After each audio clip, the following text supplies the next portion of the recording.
ពុកម៉ែបងប្អូនអ្នកធ្វើតរេនដូចគ្នាគឺវ័យនេះគឺជាវ័យដែលយើងពេញស្រឡាញ់ដែលវ័យដែលយើងត្រូវថ្នាក់ថ្នមវាបន្តទៀតដើម្បីឲ្យឈានដល់ដំណាក់កាលដែលយើងចងផ្លែយ៉ាងនឹងមេឃបិណ្ឌយើងអាចនឹងគេងលក់ស្រួលបើមិនជាវ័យនៅប៉ុណ្ណេះទេមានបញ្ហាណាមួយដែលយើងផ្ដល់សារធាតុចិញ្ចឹមអត់គ្រប់គ្រាន់ឬក៏មានបញ្ហាដើរត្រួយហើបត្រួយគឺគ្រោះថ្នាក់អាចនឹងលោតជូរដីដដែលទេបាទសួស្តីពុកម៉ែបងប្អូនសម្រាប់ពុកម៉ែបងប្អូនឃើញជាក់ស្ដែងនៅតរេនខាងក្រោយខ្ញុំនេះគឺនៅខាងភូមិដំណាក់ដំរីតែឃុំនិយាយមកពេជ្រនិលស្រុកភ្នំស្រួយខេត្តកំពង់ស្ពឺនៅខាងកំពង់ស្ពឺចំនួនអ្នកដាំតរេនបានភាគរយតិចណាស់ចាប់ដើមរបស់គាត់នេះមានអាយុ5ឆ្នាំជិត6ឆ្នាំហើយ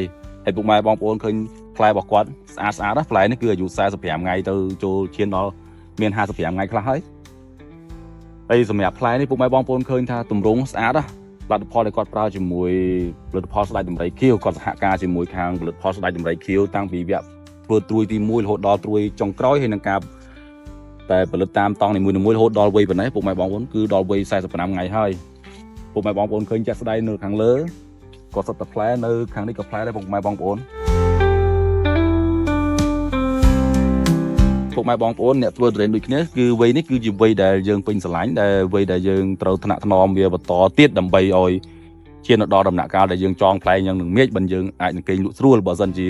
វ័យនៅប៉ុណ្ណេះទេមានបញ្ហាណាមួយដែលយើងផ្ដល់សារធាតុចិញ្ចឹមអត់គ្រប់គ្រាន់ឬក៏មានបញ្ហាដើរត្រួយហើបត្រួយគឺគ្រោះថ្នាក់អាចនឹងលោតជូរដីដដែលទេអញ្ចឹងវគ្គនេះគឺយើងត្រូវតែធ្វើបន្តទៀតប្រើប្រាស់សារធាតុបន្ថែមឲ្យវាដើម្បីតម្រូវការសារធាតុឲ្យវាគ្រប់គ្រាន់សម្រាប់ខាងប្អូនផលិតផលស្ដេចដំរីខៀវមានរូបមន្តសម្រាប់ប្រើបាញ់ទៅលើផ្លែបាញ់លើពុះមាសហើយនឹងលើស្លឹកដើម្បីឲ្យផ្លែនឹងហែកលឿនរីកកាឡាលឿនដែលបង្កើតជាមួយនឹងកូលីដុងគ្រាប់ខាងក្នុងលឿនដើម្បីប្រឆាំងនឹងការជ្រុះធម្មតាត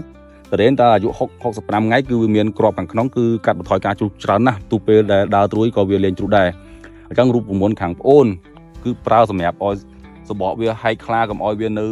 តែលក្ខណៈញឹកបែបនេះទៀតនោះគឺផ្លែជាប់ខ្លាំង2គីឡូបូកជាមួយនឹង Nutrimix 1លីត្រលាយជាមួយនឹងទឹក 1000 លីត្រចំពោះទឹក 1000 លីត្រគឺពុកម៉ែបងប្អូនយកមកបាញ់លើមេឃលើផ្លែជាពិសេសលើផ្លែលើសណ្ដោនឲ្យជោគហើយពុកម៉ែបងប្អូនអាចនឹងហើរលើស្លឹកខ្លះដើម្បីផ្ដល់តាមស្លឹកនិងផ្ដល់តាមកោសិកាសបកនិងកោសិកាពុះមាសនេះបន្ថែមនិយាយរួមទៅគឺពុកម៉ែបងប្អូនបាញ់ទាំងក្នុងទាំងក្រៅមកជោគមកសម្រាប់ឲ្យផ្លែពុកម៉ែបងប្អូននេះគឺវារីកធំលឿន